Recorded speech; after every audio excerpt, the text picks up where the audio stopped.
Well, well, well.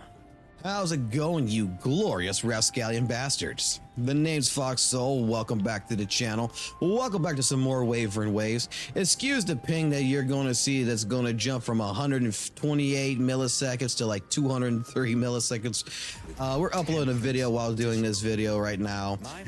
I just really wanted to take the time to sit here on this glorious game we call WutheringWaves and discuss something that I think is really overlooked by many of players, in all honesty, and that's energy regen.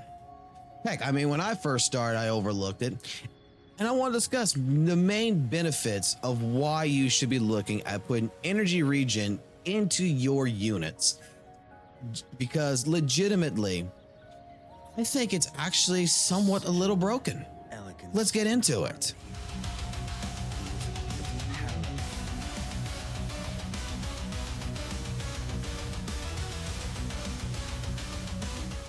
Let's do this another way. Whee! So we're going to use the Bellborn boss over here as basically our punching bag. We're going to come beat the fuck out of this goddamn giant ass turtle, which used to be in the ground, but now is apparently above the ground for some damn goddamn reason. But I want to go ahead and showcase first with our team. What I'm talking about, especially with Mortify, however you want to pronounce it, the goddamn motherfucking scientist that loves fucking music. And I want you to take a look right there. We have an energy regen of 222.4%. I'm not worried about his damage or anything. I'm worried about basically his energy regen to basically make sure that this son of a bitch is always basically swapping out, always popping his ult. And I'm going to show you just how good this is. In fact, I even went ahead and slightly redid my GN build, and I still need to rework on it, but we actually increased him to 138, which I want to try to get this to 150 regen. I don't think about, and even like the inland right here, 150 at least on him. There is actually level 3, you know, echoes, cost 3 echoes like this, that actually pertain to an energy regen percentage as a main stat, to where it's like 32%, as you can see, you know, and you can even clearly see that you can tune it also into energy regen, so which is pretty cool. In the case of, like, you'll see with Mortify here that we're not worried about the boss. The boss is just for traveling, but look, it's not even fully built, but we have energy regen. We have energy regen. We even went with the moonlit clouds for additional 10%, you know, energy regen on this. We did a split build because all I worry about with this character in particular, and he's the best character to showcase this.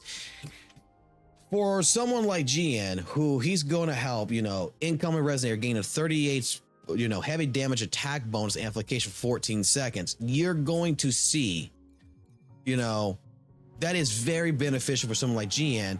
And, you know, in a rotation, we can't be waiting, you know, for this to happen. We have to do this. So let's get into this fight real quick. And, you know, we're going to showcase. Oh, look, what the fuck? Okay, well, apparently Turtle wants to show up and then Turtle wants to go back down. That is beautiful. Fury boils. So we're just going to come into this.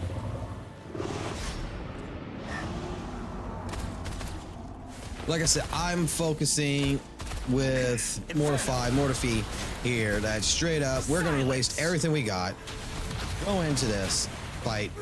Now all our heavy damage is pretty much been amplified for the next 38 seconds. I mean, 14 seconds.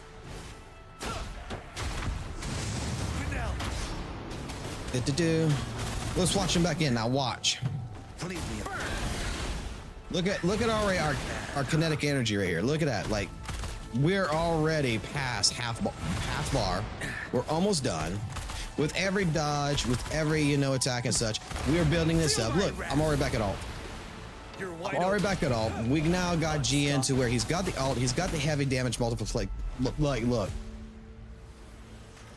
This is a hard example to really pull out, I think, but straight up, this is where I think that in a lot of case scenario, this is an overlooked Echo. A lot of people that I've seen, and I'm not gonna say like everyone's like this, but there's a lot of players I've seen, and I was one of those players that overlooked energy regen. But you're taking so long to build an alt or like a sub DPS that can really benefit, that his ultra skill really benefits your main DPS, that you probably should be looking at building it. In all honesty, it's helping out dramatically. And in fact, even sacrificing some damage on just your main sub DPS or your main DPS, you know, just to bring in energy regen probably would be a benefit too, you know, because that's actually helping you consider, you know, getting more ults in a sense. You know, like even like look at GN. That 138 is allowing me, even with him, his own energy regen, to pop alt in a lot faster than it was before. So sacrificing, you know, 100 damage, you know, 100 attack that I would normally have, you know, to tune in a Echo that has energy regen as a main stat actually is kind of a benefit if you think about it. You know, you could sacrifice the damage in all honesty if it means that you can go ahead and be doing like this. Like, look at that rotation. It's beautiful. We're basically playing and we're working for a few seconds. We're swapping out our main character. We're swapping out our sub DPS to our main character, to our main DPS, just like that. And all it is energy regen. I actually recommend this, like in terms of like supports. I actually think about this in terms of sub DPS, is that maybe depending on who you're running and how you're developing your team, that yes, I think that energy regen is something. I don't think it'll work on every single unit that you're trying to do. Like, I don't think you should be doing 200% on your main DPS as a energy regen value, but trying to get it to like 130, 150 on your main DPS for energy regen, you know, and then like a sub DPS like Mortifi here, that you're trying to go ahead and make sure that, you know, he's coming in and out, he's buffing your DPS. He needs to be on the field as short as possible. So providing him, you know, with that energy regen is kind of necessary to ensure that he's on the field, he's popping his ult, he's popping out that outro skill, he's bringing in GN all in one single rotation. I think it's actually something that's overlooked because I don't see too many people talking about energy regen and all necessarily. I see them talking about, you know, crit damage. I see them talking about, you know, crit rates and stuff like this, especially on Reddits and stuff like this, you know, type of builds. But I don't see anyone actually discussing the true benefits of energy regen and what it helps to actually do. So yeah, I'm going to say that I think it's a little bit of an underrated Echo, you know, stat that I think that would benefit you. That if you're not using it, take a look at it. Legitimately, look at your builds on your units here. Look at your sub DPS that you know that's level 7 that's on your team, that you know that all you want him to do is his outro skill, and to make it to where your sub DPS is doing basically crap loads of damage. Take a look at your sub DPS. Can you sacrifice, you know, 100, 200 attack to make sure that pretty much in a rotation, in one rotation, that they're going straight into ult each and every time? That's where their maximum damage or even their skill. So tell me what your thoughts is. Are you running energy regen? Are you doing like a 4-3-3-1-1 on your character? Are you, you know, tuning more for energy regen on your DPS or your sub DPSs, even your supports? I like to know.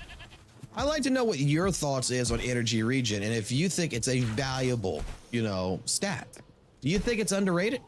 You know, because like I said, I really don't see that many people actually look into it. Like it's there, but I don't see that many people actually talk about it, and I like to see what, you know, the community's thoughts is. So you tell me what your thought pattern is, what you think, and I'll tell you what, I'll catch you in the next video when we do it on the channel. All right? Take it easy. Have a good one. And I will go ahead and catch you on the flip side. Peace.